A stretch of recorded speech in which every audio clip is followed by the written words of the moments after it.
ముగ్గురు తండ్రులు. మొట్టమొదటి వాడు జన్మనిచ్చిన తండ్రి,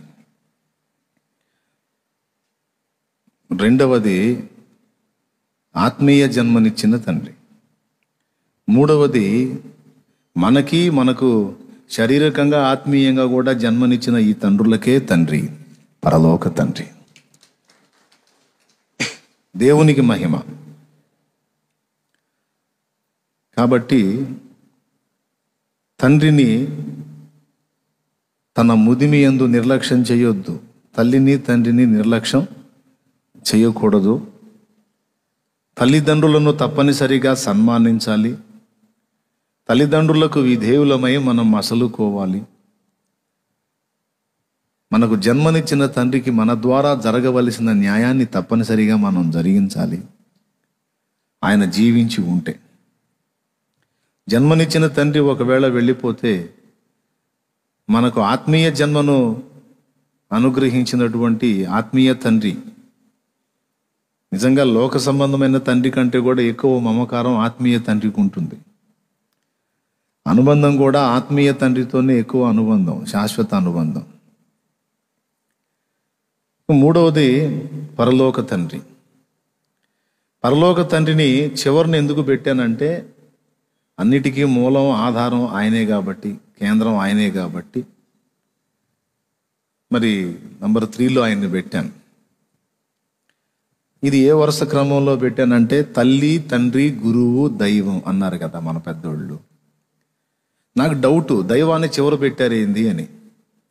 తల్లి, తండ్రి, గురువు, దైవం అని దైవాన్ని చివర పెట్టారు.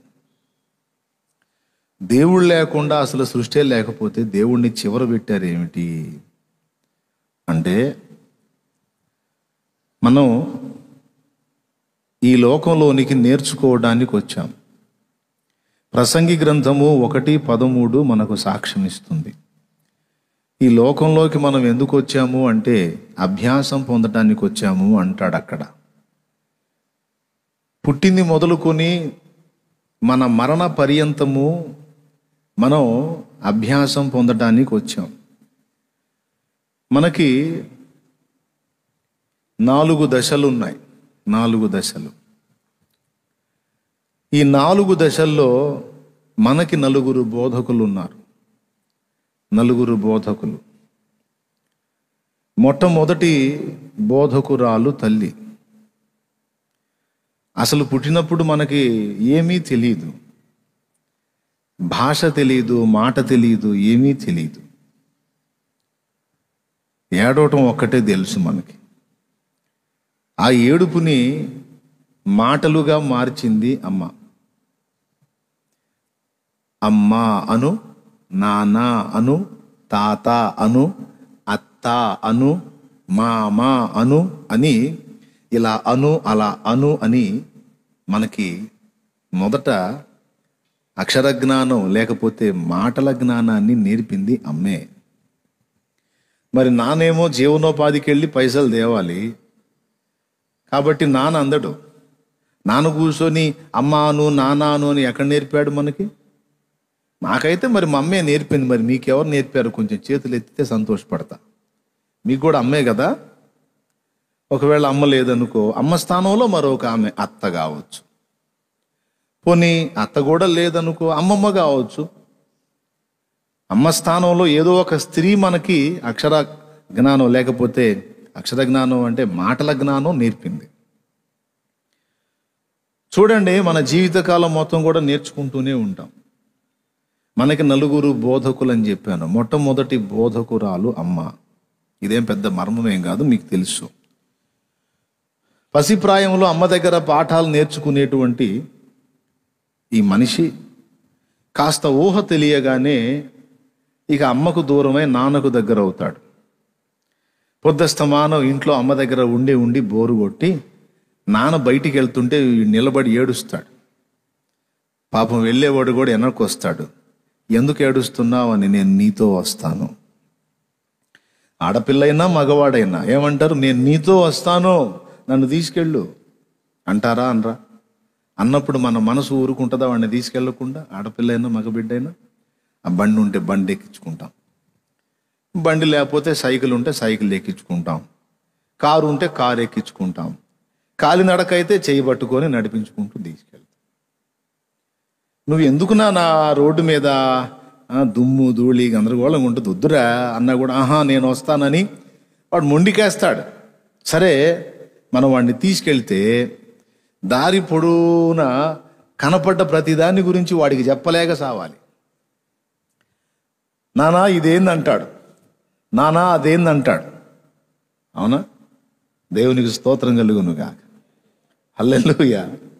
ఇక పొద్దస్తమానం వాడికి ఏదన్నా కనపడండి, వాడు అడుగుతూనే ఉంటాడు, మనం చెబుతూనే ఉంటాం, విన్నదాన్ని బట్టి వాడు నేర్చుకుంటూనే ఉంటాడు.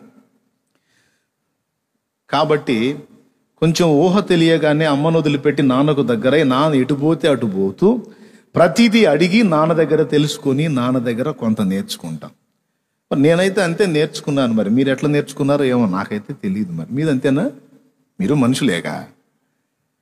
స్తోత్రం చెప్పండి గట్టిగా ఒకసారి. మొదట తల్లి బోధకురాలైతే తర్వాత తండ్రి బోధకుడు అవుతాడు.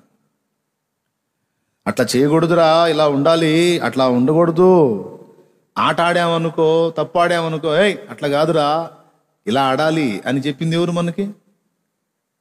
అవునా? సైకిల్ దొక్కుతున్నావు, చేత కాలేదు, ఆయన పట్టుకొని అట్లా కాదురా, ఇట్లా దొక్కాలి అని అన్నీ మనకి. ఈ జీవన సంబంధమైన విషయాల్లో చాలా వరకు మనకు నాన్న నేర్పాడు. Praise the lord. తర్వాత 3 ఏళ్ల ప్రాయం వరకు, 4 ఏళ్ల ప్రాయం వరకు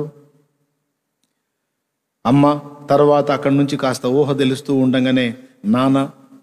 తర్వాత ఇక వీళ్ళిద్దరూ వీడిని భరించలేరు. ఎందుకంటే ఇక మైండ్ తింటా ఉంటాడు, అన్ని డౌట్లే. కారణం ఏంటంటే వాడికి తెలుసుకోవాలనే ఆకాంక్ష. కొద్ది గొప్ప మనం నేర్పాము, ఇక అచ్చంగా మనమే వీడి కోసం సమయం కేటాయించి నేర్పాలంటే కష్టం. కాబట్టి వీడిని స్కూల్లో చేరుద్దామని బళ్ళో చేరుస్తారు. 3వ దశలో వాడు బళ్ళో టీచర్ దగ్గర పాఠం మొదలు పెడతాడు. అక్కడ కూడా అడిగి నేర్చుకుంటుంటాడు. ఒకవేళ వీడు అడగకపోయినా పంతులు అడిగి చెబుతాడన్నమాట. వీడు వినకపోయినా చెబుతాడు ఆయన. అవసరమైతే కోటింగ్ ఇచ్చైనా చెబుతాడు. కాబట్టి 3వ బోధకుడు మనకి మాస్టర్ లేక టీచర్.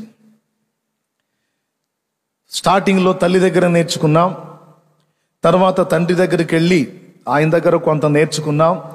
ఆ తర్వాత స్కూల్లో చేరిస్తే మాస్టర్ గారి దగ్గర, టీచర్ గారి దగ్గర మరికొంత నేర్చుకున్నాం. తల్లి, తండ్రి, గురువు అన్న 3 అయిపోయినాయి. స్తోత్రం.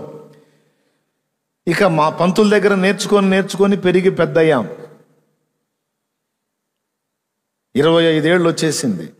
ఇంకా మనం స్కూల్కు కానీ కాలేజీకి కానీ దేనికని వెళ్తామా? ఇంకా 25-30 ఏళ్ళు వచ్చేసినాయి, పెళ్లి గిళ్ళి అయిపోయింది. అవునా? ఇక మనమే పంతులం అయిపోయాం. ఇంకెక్కడ పంతుల దగ్గరికి పోయి నేర్చుకునే పరిస్థితి కదా? రైట్. ఇప్పుడు మనమే పంతులు స్థాయికి వెళ్ళిన తర్వాత ఇంకా మరో పంతులు మనకు చెప్తాడా? చెప్పడు. మరి ఇప్పుడు ఎవరు మనకి అంటే ఇక 4వ బోధకుడు దేవుడే. దేవునికి స్తోత్రం కలుగునుగాక. చూడండి, మన జీవితంలో ఎక్కువ భాగం మనం నేర్చుకోవాల్సింది దేవుని దగ్గరే అని మర్చిపోవద్దు. అమ్మ దగ్గర కొద్ది కాలమే నేర్చుకున్నాం, నాన్న దగ్గర కొద్ది కాలం నేర్చుకున్నాం, స్కూల్కి వెళ్ళటం మొదలుపెట్టి అక్కడ సబ్జెక్టులు నేర్చుకొని ఇంటికి వచ్చి అమ్మా నాన్నకే క్లాసులు ఇస్తుంటాం. అట్లా అనకూడదు. ఇప్పుడు ఉదాహరణకి మా నాన్నకి చదువు లేదు, మా నాన్న చదువు లేదు. నేను బడికి వెళ్ళటం మొదలుపెట్టిన తర్వాత ఇంటికి వచ్చినాక మా నాన్నకు అన్నీ నేను చదివి వినిపించడం, లేకపోతే నాన్న అట్లా కాదు నాన్న, ఇట్లా, అది కాదు నాన్న, ఇదని నేను రిటర్న్ క్లాసులు ఇవ్వటం. వాళ్ళ దగ్గర నేను నేర్చుకున్న చదువు కొద్ది కాలమే, తర్వాత స్కూల్లో చదువు మాత్రం మరి ఎక్కువ కాలం. అంతా కలిపి ఎంత అండి? ఓ మనిషికి 22-23 సంవత్సరాలకి ఉద్యోగం సంపాదిస్తాడా లేదా? ఉద్యోగం సంపాదించే పొజిషన్ వస్తుందా లేదా? ఇంకా గొప్ప గొప్ప పెద్ద పెద్ద చదువులు అంటే 30 ఏళ్ళు దాకా కూడా చదివే వాళ్ళు ఉన్నారు, అది వేరే సంగతి. ఓ సగటు మానవుడు బ్రతకాలంటే కనీసం 20 నుంచి 21 సంవత్సరం చదువు కరెక్ట్గా కానీ చదవగలిగితే అతను ఖచ్చితంగా ఏదో ఒక జాబ్ని పొందగలుగుతాడు. ఇప్పుడు గమనించాలి, 21 సంవత్సరం తర్వాత పెళ్ళి. ఏ తిప్పలు పడ్డా 21 సంవత్సరం లోపే మనోడు భవిష్యత్తుకి అంటే బ్రతకడానికి మార్గాన్ని ఏర్పరచుకొని ఉండాలి. ఇక్కడి నుంచి ఈ 21 తీసేయండి, 70 సంవత్సరాల జీవితం, 80 సంవత్సరాల జీవితంలో, లేకపోతే 100 ఏళ్ల జీవితం అనుకుందాం. తప్పేం ఉంది అనుకుందాము, తప్పేం కాదుగా అనుకుందాం. 100 ఏళ్ల జీవితం, 20 ఏళ్ళు తీసేయి, ఇంకెంత ఉంది? 80 ఏళ్ళు. పోనీ 90 ఏళ్ల జీవితం అనుకుందాం, ఇంకెంత ఉంది? ఏంది అట్ట చూస్తారు? 90 ఏళ్ల జీవితంలో 20 తీసేయి, మరి 70 అనరే? సరే 80 ఏళ్ల జీవితమే అనుకుందాం, 60. పోనీ 70 ఏళ్లే బతికామనుకుందాం, 50. 20 ఎక్కువ 50 ఎక్కువ? దేవునికి స్తోత్రం కలుగును గాక. భూమి మీద బ్రతకడానికేమో 20 ఏళ్ల చదువు ముగ్గురు దగ్గర అవసరమైతే, నిత్య జీవ పర్యంతం బ్రతకడానికి 50 ఏళ్ల చదువు ఒక్కడి దగ్గరే అవసరమైంది. దేవునికి స్తోత్రం కలుగును గాక. హల్లెలూయా. ఎన్నేళ్ల చదువు? 50 ఏళ్ల చదువు ఒక్కడి దగ్గరే అవసరమైంది. ఈ భూమి మీద శరీర సంబంధమైన సాధకము కొంచెము మట్టుకు ప్రయోజనకరం, కానీ దేవభక్తి సాధన ఇప్పటి జీవం విషయంలోనూ రాబోవు జీవం విషయంలోనూ వాగ్దానముతో కూడినదైనందున అది అన్ని విషయంలో ప్రయోజనకరమగునని అపోస్తలుడైన పౌలు తిమోతికి రాసిన మొదటి పత్రిక 4వ అధ్యాయం 7-8 వచనాల్లో చెప్పాడు. దేవునికి స్తోత్రం కలుగును గాక. కాబట్టి ఇప్పుడు మనకి వరుసపెట్టి చెప్పండి: తల్లి, తండ్రి, గురువు, దైవం. సరిపోయింది కదా? 4వ భాగంలో ఎవరు వచ్చారు? ఎక్కువ సమయం ఎవరితో ప్రయాణం సాగింది? పోనీ 60 బతికామనుకో, 40 ఏళ్ళు అంటే డబల్ దేవునితోనే ఉంది. 2 భాగాలు దేవునితోనే ప్రయాణం సాగాలి. దానివల్ల ప్రయోజనం ఏంటంటే, ముందు ముగ్గురు బోధకుల దగ్గర మనం నేర్చుకున్నదేమో భూమి మీద బ్రతకడానికి ఉపయోగపడుతుంది. ఏమి దేవుని దగ్గరకు చేరి దేవుని దగ్గర సబ్జెక్టు నేర్చుకోవటం మొదలు పెట్టిందేమో భూమి మీద ఉపయోగపడుతుంది. నిత్య జీవంలో చేరిన తర్వాత కూడా మనం మరి గోల్డంత పని చేయాలి అక్కడ. అంటే దేవుడు చెప్పాడు అనమాట, ఈ ముగ్గురు బోధకుల దగ్గర చదువు భూమి వరకేరా, ఇక నా దగ్గర నేర్చుకునే చదువు నువ్వు నేర్చుకున్నట్లయితే అక్కడ కూడా నువ్వు ఏలికవై ఏలుబడి చేయడానికి ఉపయోగపడుతుంది, రా నేను నేర్పుతా రా అని పిలిచాడు. అదే అభ్యాసం. ప్రసంగి గ్రంథం 1:13 చెప్పింది అదే. వారు దీని చేత అభ్యాసము నొందవలెనని, అంటే శిక్షణము నొందవలెనని. ఇక దేవుని చేతికి ఎప్పుడైతే మనం అప్పచెప్పబడ్డామో, ఇక దేవుడు అన్ని విధాల పాఠాలు నేర్పుతాడు. దేవుడు నేర్పే పాఠాలు పుస్తకాల్లో పాఠాలే కాదు, బ్రతుకు పాఠాలు కూడా ఆయన నేర్పుతాడు. జీవితంలో రకరకాల పరిస్థితులను అనుమతించి, రకరకాల అనుభవాలు రుచి చూపించి, మనకి అనుభవ జ్ఞానం వచ్చేటట్టు, దేవునికి స్తోత్రం కలుగును గాక. ఏ జ్ఞానం వచ్చేటట్టు? అనుభవ జ్ఞానం వచ్చేటట్టు. ఆదికాండం 1:26 మనం చూస్తే, దేవుడు మానవుణ్ణి చేసినప్పుడు మన స్వరూపమందు మన పోలిక చొప్పున నరులను చేయుదము అన్నాడు. మన స్వరూపమందు అంటే ఆయన ఏ విధంగా ఉన్నాడో అలాగా. దేవుడు ఎలాగున్నాడు అంటే ఏ జంతువును చూపించడానికి లేదు, ఎందుకంటే ఆయన జంతువుల స్వరూపంలో లేడు. మరి దేవుడు ఎలా ఉన్నాడు అనేది మనకు అర్థం కావాలంటే మనల్ని చూసుకుంటే దేవుడు అర్థమవుతాడు. దేవుని స్వరూపము, దేవుని పోలిక మనల్ని చూసుకుంటే అర్థమైంది. ఎందుకంటే ఆయన మనుషుల్ని చేసేటప్పుడు ఇలా అనుకున్నాడు, మన స్వరూపమందు మన పోలిక చొప్పున. అంటే ఇప్పుడు దేవుని స్వరూపం కలిగిన వాడెవరు? మానవుడొక్కడే. ఏ జంతువు గాని, పక్షి గాని, నేల ప్రాకెడి పురుగు గాని, మరి ఏ జీవి కూడా దేవుని స్వరూపం కలిగి లేదు. దైవ స్వరూపం పుణికిపుచ్చుకొని పుట్టినవాడు మానవుడు మాత్రమే. కాబట్టే సకల చరాచర జీవకోటి మీద ఇతడే ఏలికగా కలిగాడు. దేవునికి మహిమ కలుగునుగా. అడవికి రాజైన సింహం కూడా మానవుడి ముందు సాగిలపడాల్సిందే. సర్కస్ కంపెనీ వాళ్ళు సర్కస్ చూసారా మీరు? పులులు సింహాలు మొత్తాన్ని జస్ట్ చేతిలో ఒక చిన్న స్టిక్ పట్టుకొని మొత్తాన్ని బ్యాలెన్స్ చేస్తాడు. ఊరక నెట్లో అట్ట కొడితే వచ్చేస్తుంది సర్కస్. టైగర్ లయన్స్ యొక్క సర్కస్ను మనం కానీ చూడగలిగితే అసలు అర్థమైపోతుంది ఎంత భయంకరమైన మృగాలో. మొత్తాన్ని వాడు ఎలా చెబితే అలా చేస్తాయి. దేవుని వాక్యం నిరర్ధకం కానేరదు. వారు భూజంతువులను, ఆకాశ పక్షులను, సకల ప్రాణులను ఏలుదురు. అది దేవుని మాట. నిజమే, మానవుడు ఇప్పటికి కూడా దేన్నైనా సరే కట్టడి చేయగలిగే దమ్ము కలిగి ఉన్నాడు. ఏనుగునైనా సరే వంచగలుగుతాడు. మానవుడి పరిమాణంతో ఏనుగు పరిమాణం చూస్తే అమ్మో ఎంత పెద్దది, సరిగ్గా దాని కాలంత ఉండడు ఇడు మొత్తం కలిపి. అవునా? అలాంటి దాన్ని కూర్చోమంటే కూర్చుంటుంది, లే అంటే లెగుస్తుంది. ఏనుగు కావచ్చు, సింహం కావచ్చు, ఏ జంతువైనా కావచ్చు. డైనోసార్లు లేవు, లేకపోతే వాటి మీద కూడా ఎక్కి స్వారీ చేసేవాళ్ళు మనవాళ్ళు, మనుషులు. అంత జ్ఞానం దేవుడు మానవుడికి ఇచ్చాడు. ఎందుకు? మానవుడిని తన స్వరూపంలో చేశాడు. తన స్వరూపమందు తన పోలిక చొప్పున నరుని చేశాడు గాని తన స్వభావము అనలా. అది మనం గుర్తుపెట్టుకోవాలి. మన స్వరూపమందు మన పోలిక చొప్పున. అక్కడ ఏముంది వచనం? దేవుడు మన స్వరూపమందు మన పోలిక చొప్పున నరులను చేయుదు. మన స్వభావముతో చేయుదు మనలే. చూడండి అన్నాడా? మన స్వభావం అనే మాట వాడలా.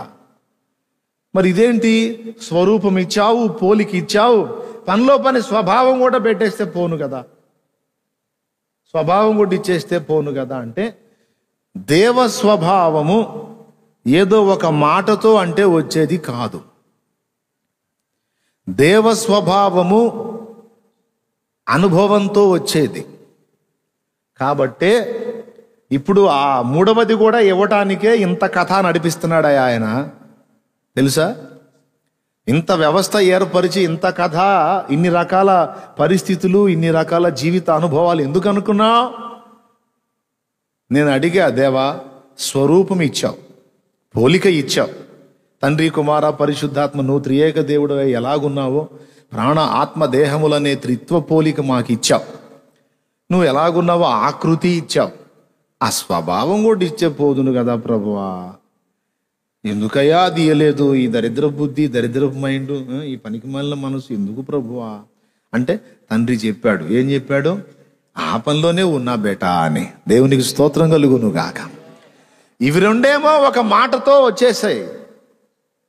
స్వరూపం ఒక మాటతో వస్తుంది, పోలిక ఒక మాటతో వస్తుంది, స్వభావం మాత్రం అనుభవంతోనే వస్తుంది.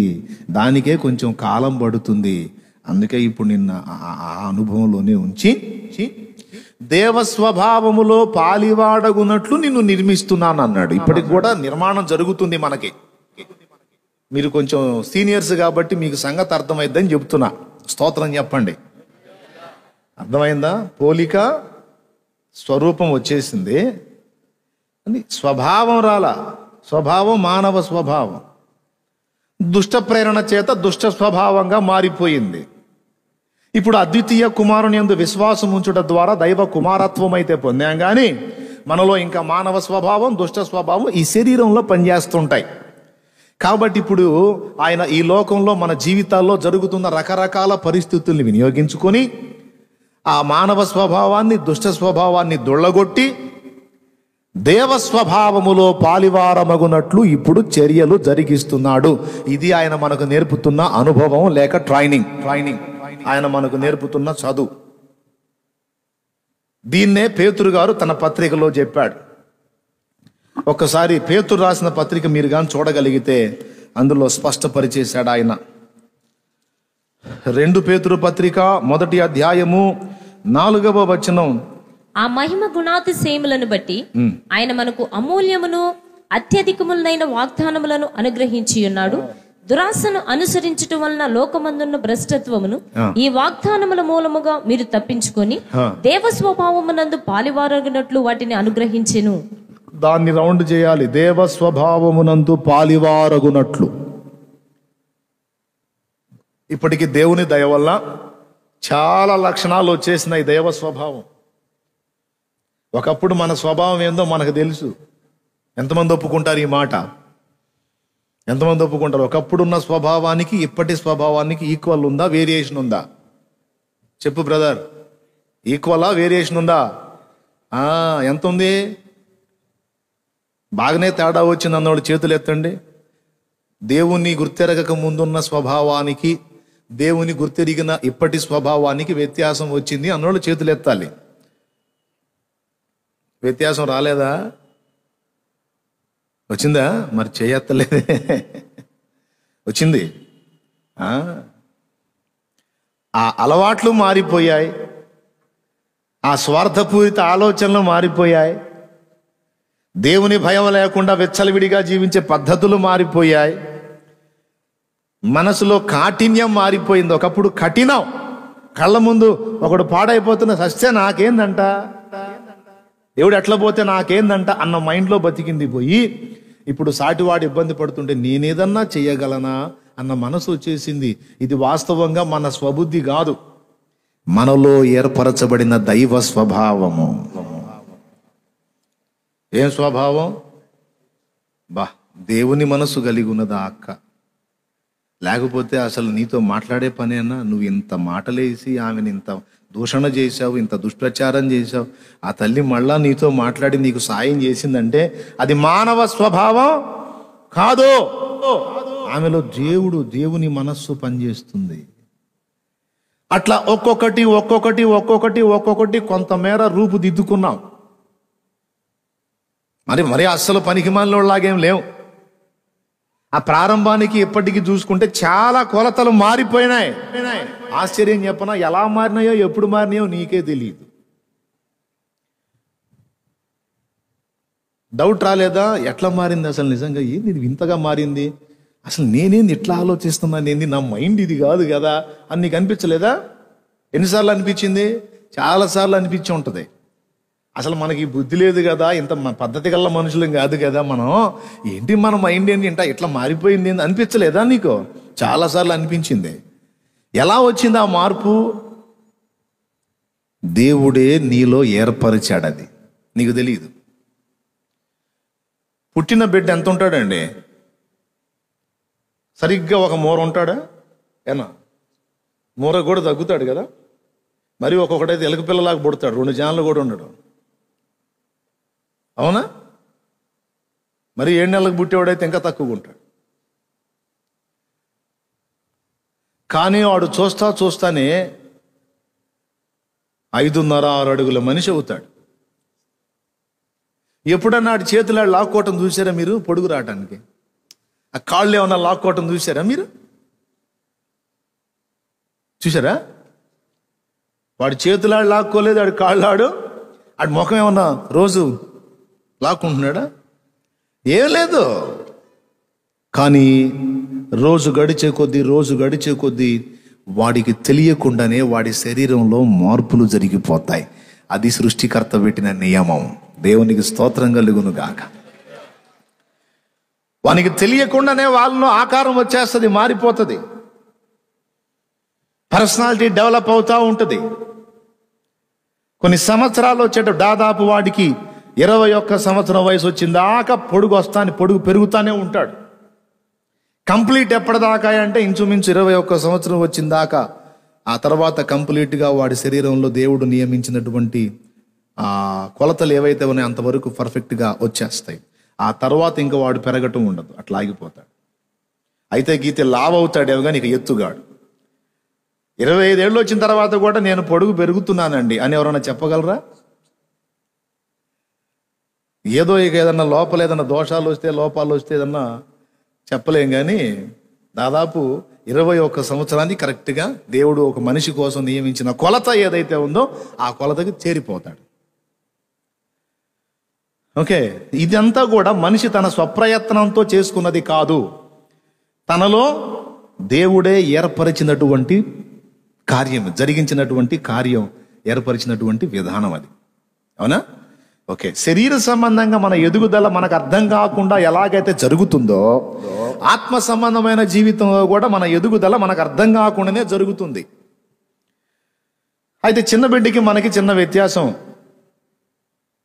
ఎట్లా పెరుగుతున్నాడు వాడు అంటే, వాడు కొన్ని క్రియలు జరుగుతాయి వాడిలో. మొట్టమొదటిది, వాడు ఆహారం తీసుకుంటాడు తల్లి దగ్గర. తల్లి ఏం చేస్తుంది? ఫస్ట్ వానికి ఎప్పుడు పొట్ట వెలితి లేకుండా, పొట్ట వెలితి వస్తే ఆడు క్యారం అంటాడు. అది చాలా పద్ధతిగా, చాలా బాధ్యతగా చేసుకుంటాడు వాడు. పాపం ఆమె ఏ పనిలో ఉన్నా సరే పరిగెత్తుకుని వచ్చేటట్టు చేస్తాడు వీడు. మొత్తుకొని ఏడుస్తాడు, సచ్చినట్టు పరిగెత్తిద్ది. ఏంటంటే పొట్ట ఖాళీ అయిపోయింది. తనకు ఆకలి అయినప్పుడు ఆహారం కొరకు కేకలు వేసి తల్లిని పిలుచుకొని పాలు త్రాగి బలము పొందుతాడు. రెండవది, ఎప్పటికప్పుడు తల్లి ఏ రోజుకు ఆ రోజు పొద్దున సాయంత్రం 2 పూటలా వాడిని శుభ్రపరిచే ప్రక్రియ చేస్తారు. పొద్దున్నే లేవగానే స్నానం చేపిస్తారా లేదా మీరు చెప్పండి అమ్మా, వాళ్ళకి తెలియదు పాపం. పసిబిడ్డకి ఫస్ట్ స్నానం చేపిస్తారా లేదా నిద్ర లేవగానే? వాడిని తీసుకెళ్ళి చేయించరా? అయిపోయింది. రోజంతా వాళ్ళు ముద్దాడి వీళ్ళు ముద్దాడి సాయంత్రానికి చిర్రబుర్రలాడుతుంటాడు, ఊరకూరకు ఏడుస్తుంటాడు.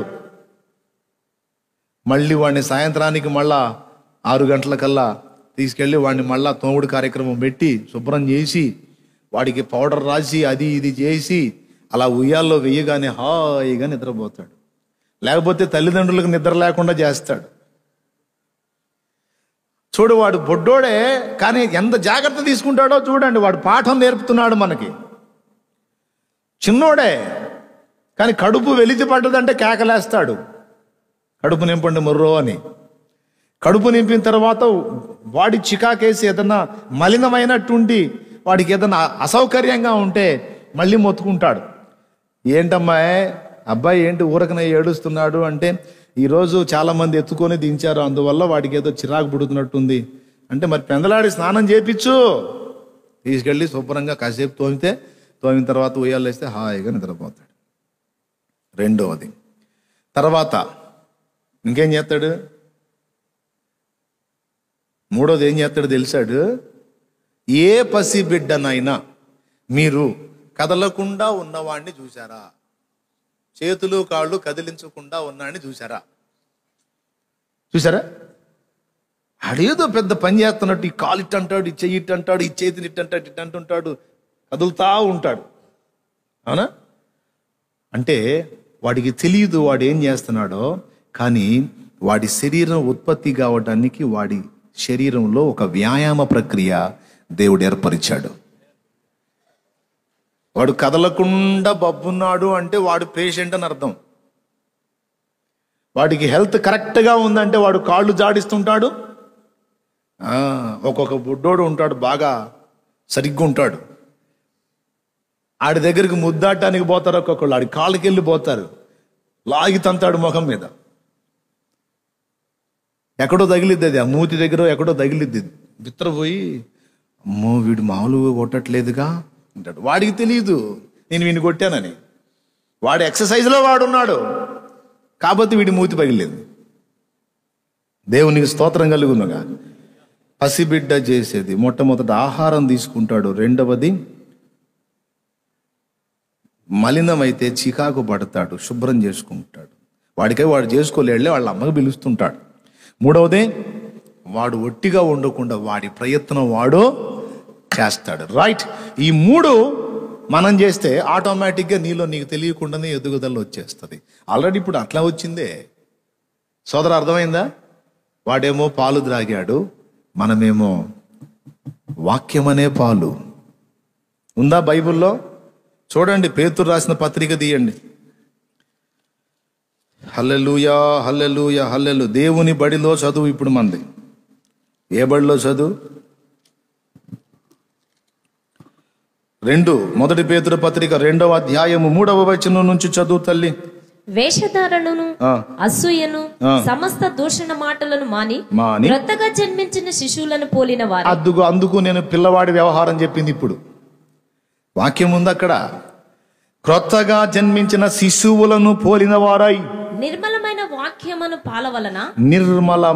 వాక్యమును పాల వలన రక్షణ విషయంలో ఎదుగు నిమిత్తము. చూడండి పుట్నోట్లో, నిర్మలమైన ఆత్మ సంబంధమగు పాల వలన రక్షణ విషయములో ఎదుగు నిమిత్తము ఆ పాలను అపేక్షించుడి. ఏ పాలు? ఈ పాలు పసిబిడ్డ ఎదగాలి అంటేనేమో అమ్మ నుండి ఉత్పత్తి అయ్యే పాలు త్రాగాలి. ఆత్మీయంగా మనం ఎదగాలంటే ఆత్మ సంబంధమైన పాలు దేవుని నుండి మనకు లభిస్తాయి, వాటిని సేవించాలి. ఈ ఆత్మ సంబంధమైన పాలు తాగితే మనం ఆత్మీయంగా ఎదగటం మొదలు పెడతాం సోదరా. ఆల్రెడీ కొంతమేర ఇప్పుడు త్రాగుతూ వచ్చావు కాబట్టే కొంత నిర్మాణం నీలో జరిగింది. మిగిలిన విశ్వాసులతో నిన్ను పోల్చడానికి లేదు. స్తోత్రం. ఏదో ఆదివారం పూట ఆకాశేపు వచ్చి హల్లెలూయా స్తోత్రం స్తోత్రం అనుకొని పోయే వాళ్ళతో నిన్ను పోల్చడానికి లేదు. ఎందుకంటే కొంత ఎదుగుదల నీలో వచ్చింది కాబట్టే పరిచర్యకు నిన్ను నీవు స్వచ్ఛందంగా అప్పజెప్పుకున్నావు. దేవుని పని చేయడానికి నీకు సంకల్పం ఎక్కడి నుంచి వచ్చింది? ఎదుగుదల ఏర్పడింది. చాలా వరకు నీ వ్యక్తిత్వంలో, ప్రవర్తనలో, ఆలోచన విధానంలో మార్పులు జరిగిపోయాయి. ఒక్కసారి నీ గతాన్ని వెనక్కి తిరిగి నువ్వు చూసుకుంటే ఇప్పుడు నువ్వు ఉన్న స్థితికి, నీ గతానికి నీకు తెలియకుండానే ఈ మార్పు ఎలా జరిగిందో నీకు ఇప్పటికి కోటి వరహాల ప్రశ్న. ఎలా జరిగిందంటే ఎలా జరిగింది. దేవుడు ఏర్పరిచిన 3 విషయాలు నువ్వు సాధన చేశావు. మొట్టమొదటిది దేవుని వాక్యమును పాలన అపేక్షించావు. రెండవది ఏ చిన్న లోపం నీలో జరిగిన వెంటనే మోకాళ్ళుని సరి చేసుకోవటం మొదలుపెట్టావు, స్నానం చేయటం మొదలుపెట్టావు. పొరపాటు పడని వాళ్ళు ఎవరన్నా ఉన్నారా మీలో? అక్కయ్యో అనియా ఉన్నారా? పొరపాటు పడిన వాళ్ళు ఎవరన్నా ఉన్నారా అనియా? అందరూ పొరపాటు పడ్డవాళ్ళు. ఎప్పుడో చోట, ఏదో చోట, ఎక్కడో చోట, ఏదో రకంగా. ఈ పొరపాట్లు జరిగినప్పుడు మీరు దేవుని ఆత్మస్పర్శ పొందిన వారై ఉన్నందున దాంతో రాజీపడి ఏముందిలే అని వదిలి ఉండలేరు. మీ మనసు గాయమైపోతుంది. పసిబిడ్డ చాలా శుభ్రంగా ఉండటానికి ఇష్టపడతాడు. ఎక్కడన్నా వాడిని 4-5 ఎత్తుకొని దించితే ఆ చేతుల మలినం వాడికి అంటినప్పుడు వాడికి తెలియకుండానే ఏడుస్తాడు. మనమైతే తెలిసి ఏడుస్తాం. దేవా, చేయరాని పనులు చేసి గాయపరచినాను నిన్ను, చేయరాని పనులు చేసి గాయపరచినాను నిన్ను, చేయకుండా కాని పనులు కాయుమయ్య కరుణ చూపి, చెయ్యకుండా కాని పనులు కాయుమయ్య కరుణ చూపి, ప్రేమ సాగరా ఈ ధర మరణ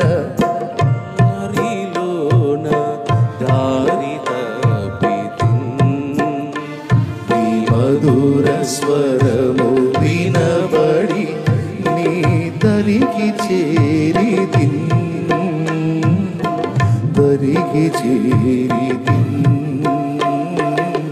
ప్రేమ సాగరా. దేవునికి స్తోత్రం కలుగును గాక. చెయ్యరాని పనులు చేసి గాయపరిచినాను నిన్ను అని మనం బాధపడలేదా? పశ్చాత్తాపడలేదా? ప్రభు పాదాలు పట్టుకుని ఏడవలేదా? అన్నా నేను ఎన్నో పర్యాయాలు అలాగా శుద్ధిపరచబడ్డానన్న అన్నోళ్ళు చేతులు ఎత్తండి, కొంచెం సరిగా స్పందించండి. శుద్ధిపరచబడలేదా? అట్లా దేవుణ్ణి ఆశ్రయించలేదా? సోదరే, ఒప్పుకోలేదా దేవుని ముందు? అనుకున్నావా? కథం నిద్ర ఆతే హే. వింటున్నారా? ఒప్పుకున్నావు, శుద్ధి చేసుకున్నావు, పశ్చాత్తాపడ్డావు, ఎప్పటికప్పుడు ఆయన రక్తంలో కడగబడ్డావు. కాబట్టి స్నానం జరిగింది నీకు, ఫుడ్ దొరికింది నీకు. అంతేకాదు దేవుని కొరకు నిలబడటానికి నీ వంతు వ్యాయామం నువ్వు చేసావు. రోజు చెడ్డ స్నేహాలు వదిలే తమ్ముడా అన్న వాక్యంలో వదిలేశావు. పనికి మాలిన వ్యక్తులతో తిరగటం మానే నాయనా. పలకరిస్తే పలుకు, వాళ్ళని శత్రువులుగా చూడొద్దు, కానీ వాళ్ళు చెప్పేటువంటి మాటలు విని వాళ్ళు చూపించే ప్రలోభాలకు లొంగి హేయమైన క్రియలు చేయొద్దు నాయన అని దేవుడిచ్చిన హెచ్చరిక గైకొని జాగ్రత్తలు తీసుకున్నావు. ఈ విధంగా నీ వంతు నువ్వు అతిక్రమాలు చేయకుండా, అలాంటి మనుషుల మధ్యలోకి వెళ్లకుండా జాగ్రత్తలు తీసుకున్నావు చూడు, ఇది నీ స్వీయ సాధన. నా మట్టుకు నేను కూడా జాగ్రత్త కలిగి ఉండాలి, అపవిత్రమైన వాటిని అసహించుకొని ప్రత్యేకమైన జీవితాన్ని కలిగి ఉండాలని నీకు చేతనైనంత మట్టుకు ప్రయత్నం చేశావు కాబట్టే మిగిలిన విశ్వాసుల కంటే కూడా ఒక మెట్టెక్కి పరిచారకుడు అన్న అంతస్తులోకి చేరగలిగావు నువ్వు. లేకపోతే సాధ్యం కాదు. తర్వాత మెట్టేమిటి? నమ్మకమైన పరిచారకుడు, మంచి పరిచారకుడు, తరువాత సేవకుడగును, సేవకురాలగును. అది నెక్స్ట్ మెట్టు. కాబట్టి ఈ మాత్రం ఆకృతి నీలో ఏర్పడింది, ఇంత మాత్రం అభ్యాసం వచ్చింది అంటే ఇదంతా దేవుని బడిలో దేవుడు నేర్పిన చదువు, నీకు తెలియకుండానే దేవుడు నీలో రూపుదిద్దుతున్న కార్యం. తన పోలికను స్వరూపాన్ని ఇచ్చిన దేవుడు స్వభావాన్ని ఇవ్వటానికి ఎక్కువ టైం తీసుకున్నాడు. దేవునికి మహిమ చెల్లించో. స్వరూపము పోలిక ఇవ్వటం సింపులే, కానీ స్వభావాన్ని మనలో రూపుదిద్దటం చిన్న విషయం కాదు. దాన్ని మనలో ఏర్పరచడానికి దేవుడు అన్ని విధముల కార్యాలు జరిపిస్తూ నీ లైఫ్ మొత్తాన్ని తన వశంలోకి తీసుకుని ప్రతి అడుగు కూడా ఆయన అధీనంలో, ఆయన అనుమతిలో, ఆయన ఆలోచనలో నీ అడుగులు పడేటట్టు దేవుడు జోక్యం చేసుకుంటున్నాడు. ఏమిటి టోటల్ ఆయన ప్లాన్ ఏంటి అంటే నీలో ఆయన స్వభావాన్ని ఏర్పరచాలి. నువ్వు అన్నావుగా స్వరూపాన్ని పోలికనిచ్చి, మరి స్వభావం ఎందుకు ఇవ్వలేదంటే అది ఇచ్చే పనే ఇప్పుడు జరుగుతుంది అని దేవుడు చెప్తున్న పాఠం అదే. ఆ స్వభావం నీలో రూపుదిద్దటానికి ఒక పట్టాన జస్ట్ నువ్వు పాలు తాగితే ఏదో ఎప్పటికప్పుడు శుభ్రం చేసుకుంటే వ్యాయామం చేస్తేనే గాల, నిన్ను నలగగొట్టి మరీ తెచ్చాడు ఆ స్థితికి దేవుడు. ఆయన వాడుకున్నాడు. ఎలా నిన్ను శుద్ధిపరచాలో అలా శుద్ధిపరిచాడు. స్నానం చేయించేటప్పుడు పిల్లగాడు కానీ వాడి మురికి వెళ్ళగొట్టేటప్పుడు ఏడవకుండా నీళ్లు పోయించుకునేవాడు ఎవడన్నా ఉన్నాడా? చెప్పవాయా? ఉంటే నాకు చెప్పండి. వాడి ఫోటో తీసుకొచ్చి ఇంట్లో పెట్టుకుంటా. శుద్ధీకరణ జరిగేటప్పుడు ఈ పిల్లలు ఎవరని చెబుతాడు ఏంది అని ఏమన్నా అనుకుంటున్నారా? చూపించా మీకు క్రొత్తగా జన్మించిన శిశువులని. స్తోత్రం. స్నానం చేయించేటప్పుడు ఏడవని బొడ్డోడు ఎవడన్నా ఉంటాడా? ఒరే నాయన, స్లాబ్ కూడా పగిలిపోయేంత కేకలేస్తాడు. ఏం జరుగుతుంది వాడికి? వాడిని ఏమన్నా గొంతు పీసుకుతున్నారా లేకపోతే ఏం చేస్తున్నాడండి? వాడికి తెలియదు. ఎందుకు ఏడుస్తాడో తెలుసా? వాడు కాపాడుకోవడానికి ఏడుస్తాడు. ఆడపిల్ల అయితే ఆమె కాపాడుకోవటానికి కుయ్యో కుర్రో మర్రో క్యార్ అని గొడవ. మా ఇంట్లో కూడా పుట్టుతుంది. స్నానానికి తీసుకెళ్తే చాలు, ఇక గదుల్లో ఎవడు ఉండదు కాదు. దేవునికి స్తోత్రం కలుగును కాక. హల్లెలూయా. మొత్తం రేకులు పగిలిపెట్టేట్టు కేకలేస్తుంటుంది. ఏమిటంటే తను తాను కాపాడుకోవటానికి ట్రై చేస్తుంది. శుభ్రం చేస్తుంటే ఆ శుభ్రం అనుకోవట్లే. అమ్మో ఏదో మొత్తానికి నా ప్రాణం తీయటానికి ఏదో పన్నాగం పన్నారు, నన్ను ఏదో చేసేటట్టున్నారు, అమ్మ బాబోయ్ అని దాన్ని అది కాపాడుకోవటానికి ఆ బుడ్డది మొత్తుకుంటుంది. మనం మొత్తుకునే మొత్తుకోలు కూడా అదే. దేవుడు మనల్ని శుభ్రపరిచి మనలో మురికి మాలిన్యం తొలగించి మనల్ని క్లీన్ చేయటానికి దేవుడు పూనుకొని మనకు అప్పుడప్పుడు స్నానం కార్యక్రమం దేవుడే పెడుతుంటాడు. ఒక్కొక్కరికి ఒక్కొక్క టైపులో స్నానం చేపిస్తుంటాడు. ఆ స్నానం చేపించేటప్పుడు పసిబిడ్డ ఏడుపు ఎలాగో దేవుడు మనకు శుద్ధీకరణ జరిగించేటప్పుడు అనుమతించే కొద్దిపాటి శ్రమల్ని ఎదుర్కొంటున్న మన ఏడుపు కూడా అలాంటిది. ఏమన్నా అర్థమవుతుందా నా బాధ? దేవునికి స్తోత్రం కలుగును గాక. ఇంతకీ బిడ్డను చంపడానికి శుద్ధీకరణ జరుగుతుందా, బతికించడానికి శుద్ధీకరణ జరుగుతుందా? మీరు చెప్పండి.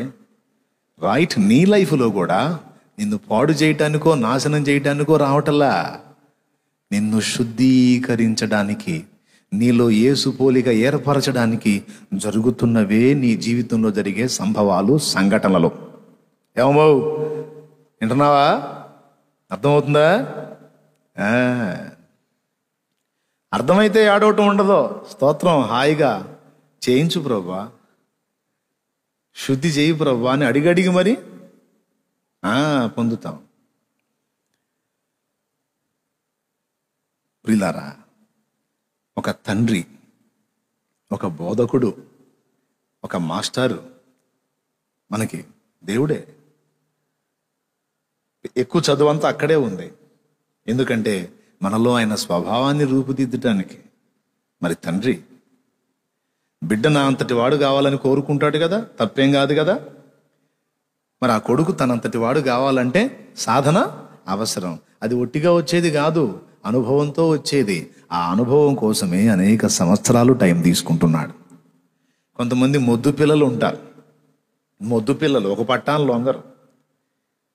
వాళ్ళకి ఇంకా కొంచెం ఎక్కువ టైం పట్టిద్ది, ఇంకొంచెం ఎక్కువ నలుగుడు కూడా అవసరమైంది. తెలుసా మీకు? మొద్దు పిల్లలు అంటే కొంచెం ఎదిగిన తర్వాత, ఈ చంటి పాపే బాలుడు బాలిక అయిన తర్వాత అమ్మ చెప్పు, పోయి స్నానం చేయపో అంటది. పొద్దున పోసుకున్నాగా అంటాడు. నీళ్లు పోసుకొని మురికోలు తీసుకోవడానికే వీడు మురికి ప్రియుడవుతాడు. స్తోత్రం. అప్పుడేం చేసిద్ది? ఆ పని ఈ పని చక్కబెట్టుకుంటా బట్టలు తీయని ఎన్నిసార్లు చెప్పాలా అంటుంటాడు. ఏం అంటున్నావు అని చెప్పని తల పట్టుకొని బ్యాక్ సీటు మీద పెటా 2 బీకి, ఇంకా మూర్ఖుడు అనుకో ముఖం పట్టుకొని 2 బీకి అంటే అప్పుడు ఇడుస్తాడనమాట. తన్ను పడ్డాక తీసుకెళ్ళి తోమి అట్లా పెరిగిన వాళ్ళమే మనందరం. స్తోత్రం కలుగును గాక. హల్లెలూయా. అట్లాగే చేపిస్తాడు. ఎవరు? పరలోక తండ్రి. ఎప్పటికప్పుడు. ఎందుకు? ఆహారం పెట్టి శుద్ధీకరణ జరిగించి అన్ని లెక్కలు కరెక్ట్గా చేస్తే నువ్వు పెరిగి పెద్ద నా అంత అవుతావు నాయనా, నా అంత అవుతావమ్మా. ఆ స్థాయికి నువ్వు వచ్చిన దాకా నిన్ను వదిలిపెట్టను నేను. కాబట్టి ఆ శుద్ధీకరణ కోసం కొన్నిసార్లు తనులు తింటాడా లేదా బుడ్డోడు? ఏంది అటు చూస్తున్నారు అంటే మీ ముఖాలు మాస్కులు ఉన్నాయి కదా, కనపట్ల నాకు. మీ ఫీలింగ్స్ అర్థం కావట్లా. నవ్వుతుంది అర్థం కావట్లా, ఏడుతుంది అర్థం కావట్లా, ఎట్లా ఫీల్ అవుతుందో నాకు అర్థం కావట్లేదు. తనులు తింటాడా లేదమ్మా? కాస్త మాస్క్ తీసన్నా చెప్పండి. తనులు తింటాడు. స్తోత్రం. హల్లెలూయా. పరలోక తండ్రి కూడా మనకి స్నానం చేయించేటప్పుడు కొన్నిసార్లు దెబ్బలు పడతాయి. దేవదాసయ్య గారు లాంటి వాళ్ళు అయితే అడిగి మరీ తన్నించుకుంటున్నారు.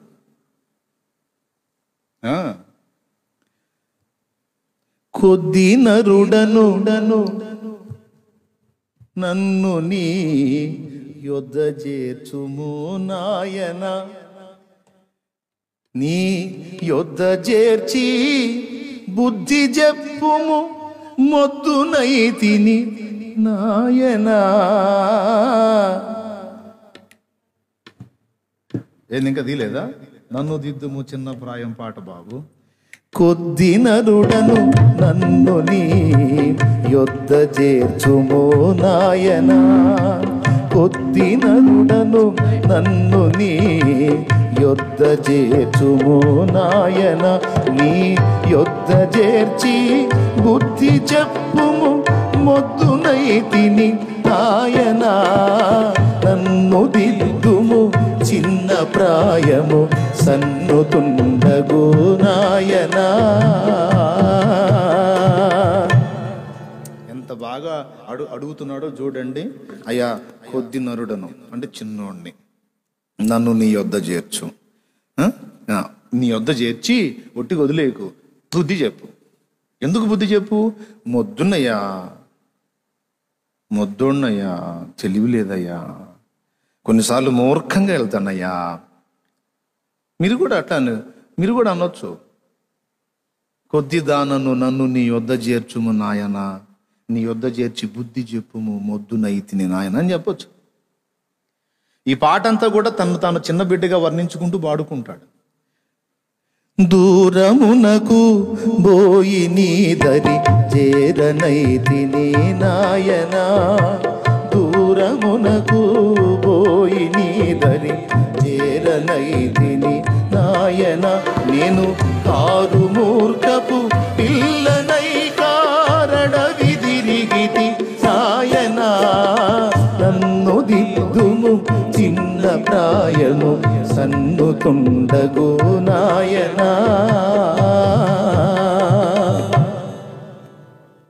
దేవునికి మహిమ కలుగును గాక. హల్లెలూయా. ఏం చెప్తున్నాడు? కారు మూర్ఖపు పిల్లనై కారడవి తిరిగితి నాయన. నేనెంత పిచ్చిగా ప్రవర్తించాను. కారు మూర్ఖపు పిల్లనో. దేవునికి తన్ను తాను యథార్థంగా అప్పచెప్పుకుంటున్నాడు. నాలో మూర్ఖత్వం ఉందని ఒప్పుకుంటున్నాడు, నాలో బుద్ధిహీనత ఉందని ఒప్పుకుంటున్నాడు. నేను మొద్దుని, నన్ను షార్పు చేయి నాయన. శత్రువగు సాతాను నన్ను మిత్రుజేయును నాయన. శత్రువగు సాతాను నన్ను మిత్రుజేయును నాయన. ఎన్నో సూత్రములు కల్పించెను నా నేత్రములకు నాయన. నన్ను దిద్దుము చిన్న ప్రాయము సన్నుతుండగు నాయన. ఈ పాట మీకు మహోన్నతుని మనోహర గీతాల్లో ఉంది. 82వ పాట. కథ చదవండి, చదవండి, కథ చదివి పాడండి. దేవుని ముందుకు వెళ్ళినప్పుడు అట్లా పోవాలి. ప్రభువా హల్లెలూయా స్తోత్రం స్తోత్రం హల్లెలూయా అనుకుంటా కాదు, వేడివేడి శనగ బఠానీ అనుకుంటా. ఎట్లా పోవాలి? ఓ పద్ధతి ప్రకారం పోవాలి. ఏమిటా పద్ధతి అంటే, నన్ను దిద్దుము చిన్న ప్రాయము. చిన్నయ్యా, తెలివి తక్కువ ఉన్నాయా, జ్ఞానం లేని ఉన్నాయా, ఆ ముద్దోడిని ప్రభువా తెలుసయ్యా, నేర్పయ్యా మయ్యా. మా తండ్రి, మా నాన్న, మా తండ్రి కాదు, మయ్య కాదు, నేర్పయ్యా అంటే ముచ్చట పడతాడు. ముచ్చట పట్టి దగ్గర తీసుకొని, మంచిది నాయన, నీవు కన్న తండ్రి వంచు నీదరి చేరితిని నాయనా. నాకెవరున్నారు నాయన, నాకెవరున్నారు నాయన? పాపం పసికందుగా ఉన్నప్పుడే ఆ పెద్ద ఆయనకి తల్లిదండ్రి ఇద్దరు పోయారు. ఇంచుమించు 6 ఏళ్ల ప్రాయంలో మిషనరీల దగ్గర తీసుకొచ్చి ఆయన నిలబెట్టి, ఈ బాబుని ఇక్కడ ఉంచండి అయ్యగారు, ఇక్కడ పెంచండి అయ్యగారు అంటే, ఇంత చిన్న పిల్లలకి వల్ల పడదు, ఈ చిన్నవానికి మిషన్ నియమాలు తెలియదు కదా, ప్రార్థన తెలియదు కదా, ఎట్లా ఇక్కడ ఈ బిడ్డ అంటే, మీరు పరీక్షించి చూడండి అయ్యగారు అంటాడు. ఒక మిషన్ దానిలో ఉంచడానికి తల్లిదండ్రి ఇద్దరు లేరు పాపం ఆయనకి, దేవదాసయ్య గారు. ఆ మిషనరీలు అందరూ కూడా నిలబడి కూర్చొని ఒక బల్ల మీద ఈ పెద్ద ఆయన్ని నిలబెట్టి, అబ్బాయి ప్రార్థన చేయి అంటారు. ఒక్కటే ఒక మాట ప్రార్థన అద్భుతంగా చేస్తాడు. యేసు ప్రభువా, నేనున్న ఈ వయసులో నీవున్నప్పుడు నీవెలాగున్నావో నేను కూడా నీ వలనే ఉండున్నట్లు నన్ను దీవించు అన్నాడు. ఇంకా మారు మాట్లాడకుండా మిషన్లో చేర్చుకున్నారు. ఎందుకన్నాడు అంటాడు. మరి ఎంత మంచి మనసు, దేవుని ముందుకెళ్ళి ఎంత యథార్థంగా ఒప్పుకున్నాడు. మొద్దుని ప్రభువా బుద్ధి చెప్పయ్యా అని. మనందరం కూడా అలాగున్న దేవుని పాదాల చెంతకెళ్ళి, నేర్పించవయ్యా, అభ్యాసం చేయించవయ్యా, అవసరమైతే నన్ను కొట్టి, నన్ను తిట్టి, నీకు సర్వ హక్కులు ఉన్నాయి నాన్న, నువ్వు నా తండ్రివి, నన్ను కొట్టినా, దగ్గరగా తీసుకున్నా, ఆదరించినా, నాకు బుద్ధి చెప్పినా, లేకపోతే నన్ను ఓదార్చినా నువ్వే నాన్న, నాకెవరున్నారు నాయన. నిన్ను కన్న తండ్రి వనుచు నీదరి చేరితిని నాయనా. నన్ను దిద్దుము చిన్న ప్రాయము సన్నుతుండగు నాయనా.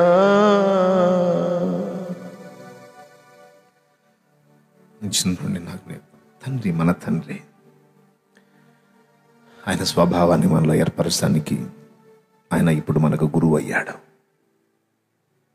ప్రయాసపడుతున్నాడు. అందులో భాగంగా ఆ స్వభావం నీలోకి వచ్చేదానికి భాగంగానే ఆయన శ్రమల్ని వాడుతున్నాడు. కొన్నిసార్లు ఆయనే ఓదారుస్తాడు, కొన్నిసార్లు ఆయనే అప్పజెపుతాడు. అప్పజెప్పిన ప్రతిసారి, నిన్ను శ్రమకు అప్పజెప్పిన ప్రతిసారి కొంత శుద్ధీకరణ నీలో జరుగుతుంది అని గుర్తించు. దేవునికి స్తోత్రం కలుగును గాక. హల్లెలూయా. ఓకేనా? శ్రమకు నిన్ను అప్పగించిన ప్రతిసారి కొంత శుద్ధీకరణ నీలో నాలో జరుగుతుంది అని గుర్తించు. ఆయన మీ నాన్న, మన నాన్న. ఆయన అనవసరంగా మనల్ని ఇబ్బంది పెట్టాడు కదా. కాబట్టి ఆ స్వరూపము పోలిక ఓకే, స్వభావాన్ని మనకివ్వడానికి ఆయన ఇంత పని చేస్తున్నాడు. కొంతమేర వచ్చేసింది. ఇక మిగిలిన శేషం కూడా మనకి వచ్చినప్పుడు, కంప్లీట్ అయినప్పుడు, ఇక నువ్వు ఇక్కడ అక్కర్లేదు నాన్న, అక్కడికి వచ్చేయి అంటాడు. ఓకే. లేకపోతే మన ద్వారా మన కంప్లీట్గా స్వభావం వచ్చినా కూడా మన ద్వారా కొంత మాదిరి ఇవ్వాల్సి ఉండి పరిచర్య చేయాల్సి ఉంటే, దేవా నేను ఇంకంతా వచ్చేసాను కదా, మరి ఇంకా తీసుకోవచ్చు కంటే, లేదు కొంత చేయాల్సింది ఉంది, నువ్వు నీ ద్వారా జరగాల్సింది జరిగిన తర్వాత వద్దుగానే ఆపుతాడు అవసరమైతే. మరి అంతే కదా. దేవ స్వభావంలో పాలివాడైన వాడు మిగిలిన వాళ్ళకి మాదిరి కూడా ఇవ్వాల్సి ఉంటుంది కదా, దానికోసం ఉంచవచ్చు. లేదు షేప్ అయిపోయింది నాయన, నేను చెప్పిన చదువు అంతా నేర్చుకున్నావు, ఉంటే మళ్ళా మొదటికే మోసం వచ్చే అవకాశం ఉంది అనుకుంటే పిలుచుకుంటాడు. ఏం కాదు, ఇక నువ్వు ఉన్నా ఇబ్బంది ఏం లేదనుకుంటే ఉంచుతాడు. టోటల్గా ఎంతవరకు బాబు చదువు అంటే ఆయన స్వభావం మనము అందరము కూడా పుణికి పుచ్చుకునేంత వరకు. కాబట్టి ఆ మంచి తండ్రిని మనం మిస్ కాకూడదు. ఓకే. మొదటి తండ్రి ఎవరు? జన్మనిచ్చిన తండ్రి. రెండో తండ్రి ఎవరు? ఆత్మీయ తండ్రి. మూడో తండ్రి ఎవరు? ఈ ఇద్దరు తండ్రుల్ని మనకిచ్చిన వాడు, అసలు మన జన్మకు అసలు కారకుడు, పరలోక తండ్రి. కాబట్టి ఈ ఇద్దరికి రెస్పెక్ట్ చేయాల్సిందే. ఈ ఇద్దరికంటే కూడా మెయిన్గా ఎక్కువ టైం ఎవరితో ఉంది మనకి? అద్దె పరలోక తండ్రితోనే. అందుకే యేసయ్య చెప్పాడు, ఈ ఇహ సంబంధమైన తండ్రికి, ఆత్మీయ తండ్రికి న్యాయం చేసినట్టు అంతకంటే శ్రేష్టంగా మీ పరలోకపు తండ్రికి మీరు సమీపస్తులుగండి. Praise the Lord. హల్లెలూయా. ఈ ఇద్దరు తండ్రులు మిస్ అయినా ఆ తండ్రి నిన్ను వదల్లా. కొంతమందికి మీలో ఉన్న వాళ్ళలో కొంతమందికి శరీర సంబంధమైన తండ్రి లేడు. ఎంతమందికి లేడండి? నాకు లేడు, నాకు వెళ్ళిపోయాడు, మా నాన్న కూడా వెళ్ళిపోయాడు. సో మీకు మీ తండ్రుల దగ్గర లేరు, వదిలేసేయండి. మొన్న లాక్డౌన్లో మీ ఆత్మీయ తండ్రి కూడా మీకు అందుబాటులో లేడు. కానీ ఈ ఇద్దరు మిస్ అయినా మీ పరలోక తండ్రి మీకు సమీపంలో ఉండి మిమ్మల్ని కాపాడుకున్నాడు. అందుకే మెయిన్ ఆయన. ఎవరైనా? పరలోకమందున్న మా తండ్రి, నీ నామం పరిశుద్ధ పరచబడునుగాక, నీ రాజ్యం మాకు వచ్చునుగాక. పరలోకమందున్న మా తండ్రి, నీ నామం పరిశుద్ధ పరచబడునుగాక, నీ రాజ్యం మాకు వచ్చునుగాక. నీ చిత్తం పరలోకమందు నెరవేరుచుండునట్లుగా, నీ చిత్తం పరలోకమందు నెరవేరుచుండునట్లుగా, ఈ భూమి యందును నెరవేరునుగాక, ఈ భూమి యందును నెరవేరునుగాక. పరలోకమందున్న మా తండ్రి, నీ నామం పరిశుద్ధ పరచబడునుగాక, నీ రాజ్యం మాకు వచ్చునుగాక. అందరం పైకి లేచి నిలబడదాం. చిన్న ప్రార్థనతో మనం ముగించుకొని వెళ్ళిపోతాం. ఇంతకీ నేను చెప్పిన విషయం క్లియర్గా మీకు అర్థమైందా? పాపం ఆ లైవ్లో ఉన్న వాళ్ళకి అర్థమైందా? వాస్తవంగా మనం ఏ నోటిఫికేషన్ ఇవ్వలా, అయినా లైవ్లో కొంతమంది రెడీగా కాసుకొని ఉన్నారు, ఒకవేళ వచ్చిద్దేమో అని. ఆశ్చర్యం, అంతమంది అందుబాటులోకి రావడం. వాస్తవంగా వాళ్ళకి ఏ సమాచారం లేదుగా. పాపం కొంతమంది లేవలేకపోతున్నారు. కాస్త లేపేదాన్ని కూడా ఎవరు రారు ఇప్పుడు మీ దగ్గరికి, మీరే లేవాలా. చిన్న ప్రార్థనతో ముగించుకుందాం. ఏమర్థమైంది మీకు? తల్లి, తండ్రి, గురువు, దైవం. మన తండ్రుల్లో అసలు మెయిన్ ఎవరు మనకి? శరీర సంబంధమైన తండ్రి నన్ను వదిలేసి వెళ్ళిపోయినా, ఆత్మీయ తండ్రి అనేవాడు నాకు దూరమైనా, నా పరలోక తండ్రి ఎల్లప్పుడూ నాకు అందుబాటులోనే ఉన్నాడు. హల్లెలూయా.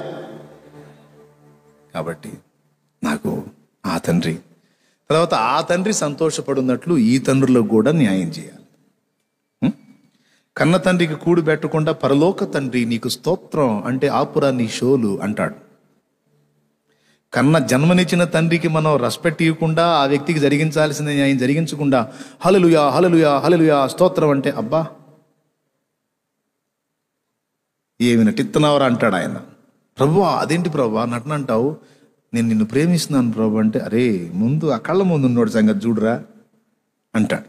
కాబట్టి జన్మనిచ్చిన తండ్రికి ఇవ్వవలసినటువంటి గౌరవాన్ని ఇవ్వండి, ఆ వ్యక్తికి చేయాల్సిన న్యాయం, చేయాల్సిన మేలు చేయండి. ఆత్మీయ తండ్రికి కూడా ఇవ్వవలసిన గౌరవం ఇచ్చి చేయాల్సిన మేలు చేయండి. ఈ రెండు చేసిన తరువాత ఆయన ఆమోదిస్తాడు.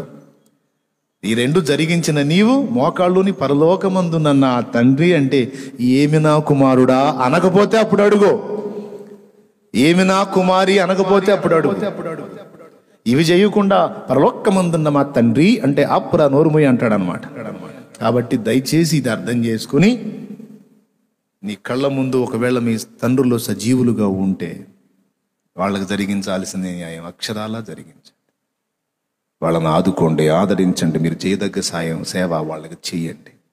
వృద్ధాప్యంలో కదలలేని స్థితిలో ఉంటే 3 కొడుకులు, పెద్దోడు చూసుకుంటాడులే, రెండోవాడు చూసుకుంటాడులే, నాకెందుకు అనుకోవాకు చిన్న కొడక నాకెందుకు అనుకోవాకు నాయన, నువ్వు అవసరమైతే నువ్వు తెచ్చిపెట్టుకో నాయన చిన్న కొడుక. ఆ చిన్నోడు చూస్తాడు, రెండోడు చూస్తాడు, నాకెందుకు అనుకోవాకు పెద్ద కొడక, అవసరమైతే నువ్వు తెచ్చిపెట్టుకో నాయన. వాళ్ళందరూ వదిలేసినా సరే నాయన, నువ్వు తల్లిదండ్రికి అన్నం పెట్టిన ఆయన, వాళ్ళని ప్రేమించి చూడు నాయన. నువ్వు దీవించబడకపోతే అప్పుడు అడుగు నాయన. వాళ్ళు మంచివాళ్ళు కాదు, ఎంత చెడ్డోళ్ళు అయినా నిన్ను జన్మనిచ్చిన తల్లిదండ్రులు నాయన. కాబట్టి వాళ్ళకి తృణీకరించొద్దు నాయన.